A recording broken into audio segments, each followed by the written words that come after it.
Wenganiza kwethu impela sibona lapha ke uDr Khehlelezi njengoba ke esephumele ke obala ngodaba lwempi ebolozoba ephakathi kwakhe naye uKing Bhaka emva kuba ke ephonseke inselele yona uKing Bhaka uthi ke kumele ke batholane phana ke ringini bathi kokungqumuzana ngoba ke impela ukhathele ukuvika lokhu aphinde ke avike elokuya engazi ukuthi ke isibhakela ke iyona ke into ke ezoqeda konke ke lokhu hayi ke wenganiza ukuthi impela uKing Bhaka ke wabese naye ke esephumela ke obala wathi cha ndoda ke ngibonele phana ukuthi ke ungifaka ke i-challenge buka ke mina ke ngizokubekela nje usuku angizuya kude ngizwa nje impela ke usukwini ke elandulele ke impela sonto kulona leli sonto okulwesihlanu wathi cha impela ke awusane izikhale kusale osalayo hayi ke wenganiza ukuthi impela ke namhlanje ke uDr Khehlelezi ubese ke naye sephumela kubala wathi cha yazini mina ke angisali but ke eringini ngiyayikhansela le ndaba ke yesibhakela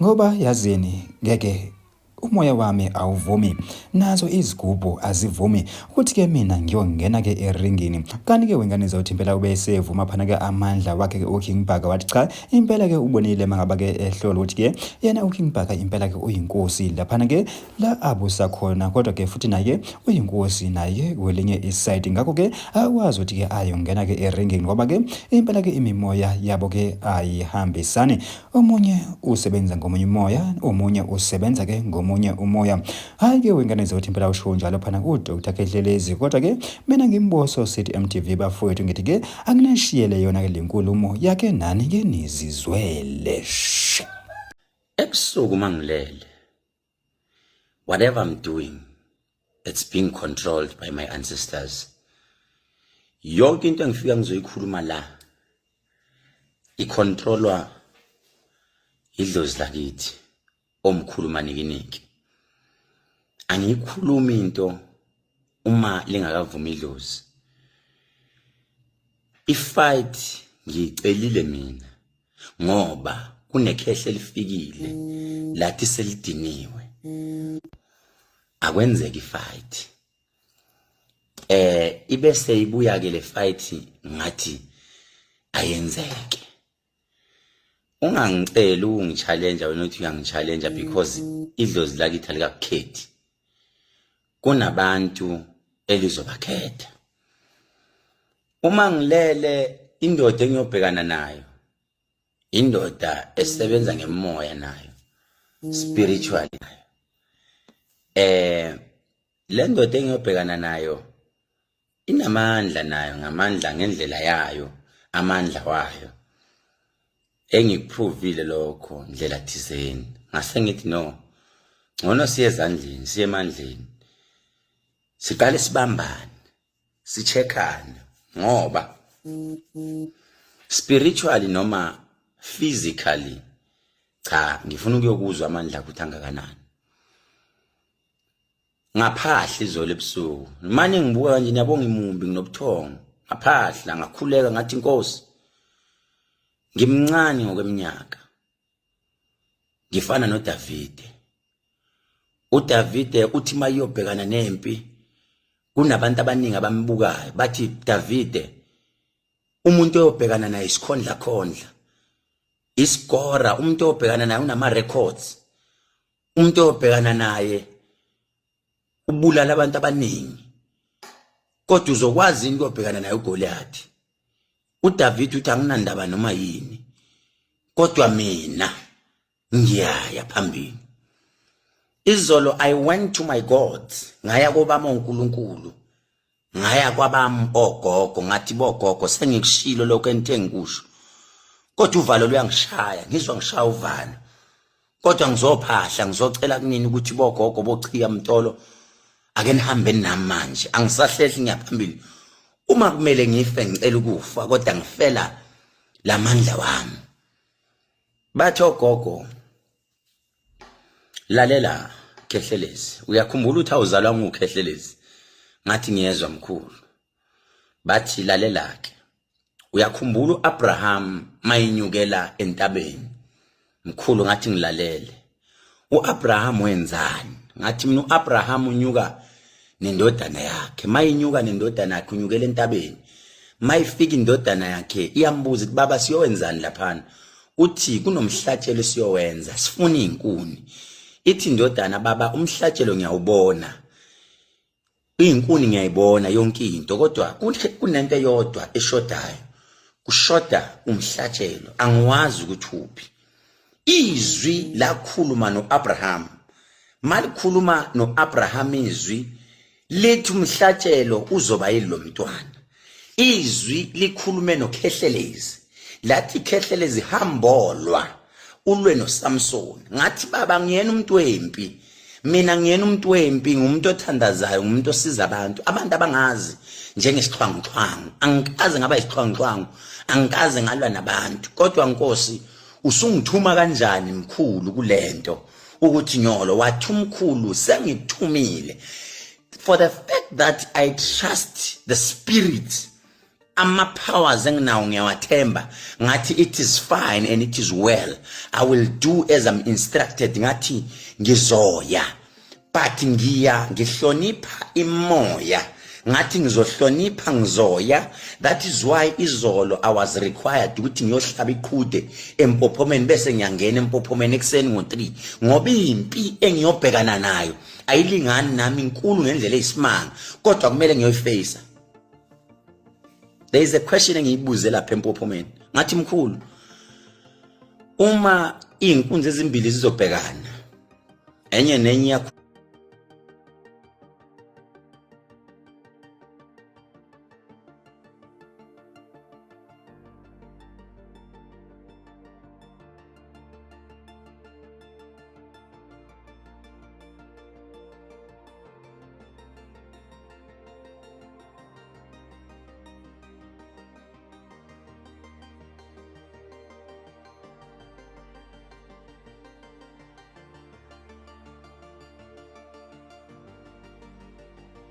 izimbili zizobhekana enye nenye iyakhuluma enye, kodwa kunegama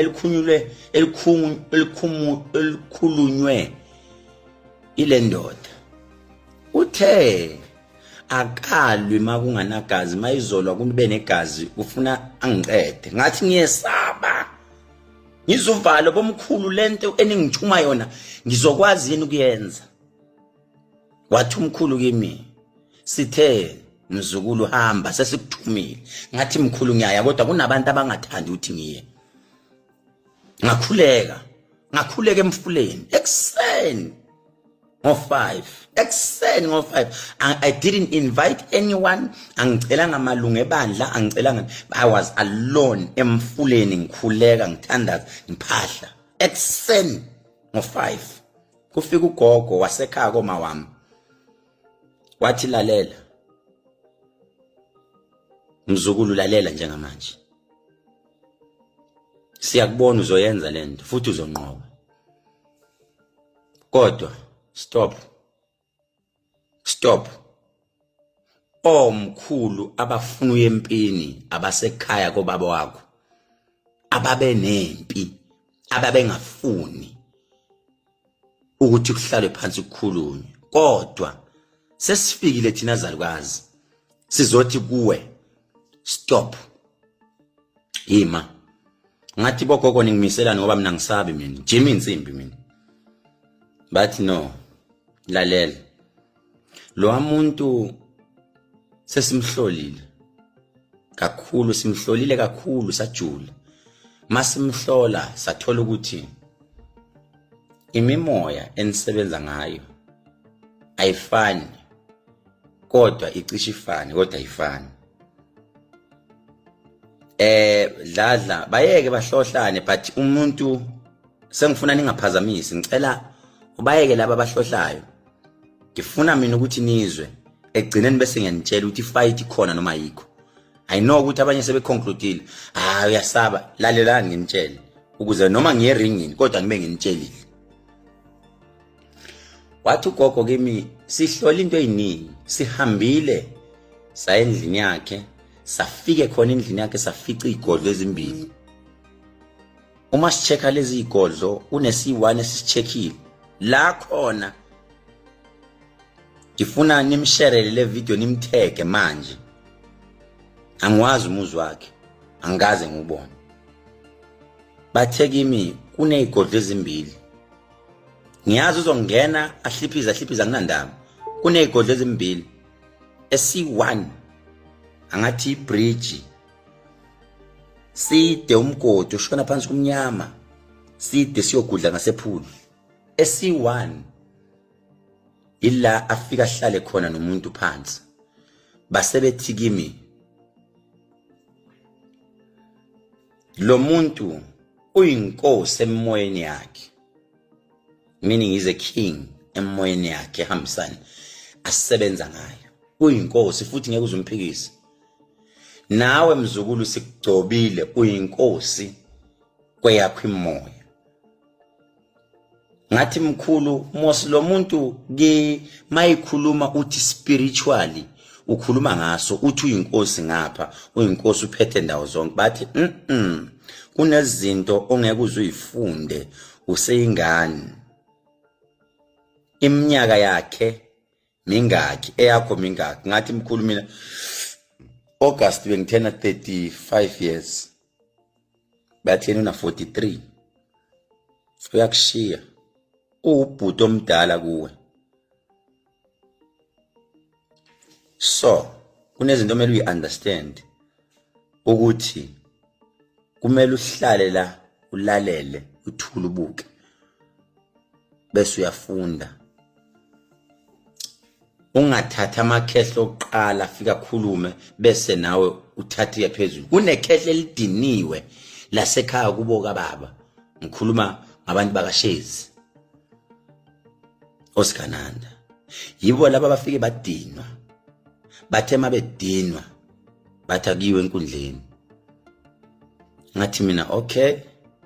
Laba basekhaya komama bathi sikuvale umlomo wena 4 years. 4 years sathi thula. Hayi ukuthi siyekile leyo mpi, thula. Vala umlomo wakho sikuvale 4 years. That is why sakuthatha sakugcoba sakubeka ebandleni. Sathi faka ukhololo ngoba kuneyingane oyikhulekela zisinde. Kuneyingane ozoyikhulekela zisinde. Imagine uyi-archbishop, uyi-founder yebandla isithelo sika Jehova. Usuya phezulu yolwa. Bathini labantwana obathandazelayo? Imagine yolwa. Uthini uLilitha mayibona? Uthini Emihle? Bathini omakoti? Usulwa phezulu. Kunezinto okufanele ukuthi ungazili kodwa udedele thina sidlale indima yethu. Ngathi bomkhulu mina sengiredi. Bathi zukulu. Understand imoya. Lo muntu ngokwendlela ahamba ngayo. Ungathathi ngoshukela 4 years uvalile umlomo. Bekuyoba yini ukuthi uvale futhi? Maybe bekwenze ukuthi unyaka wakho lo okunqoba impi.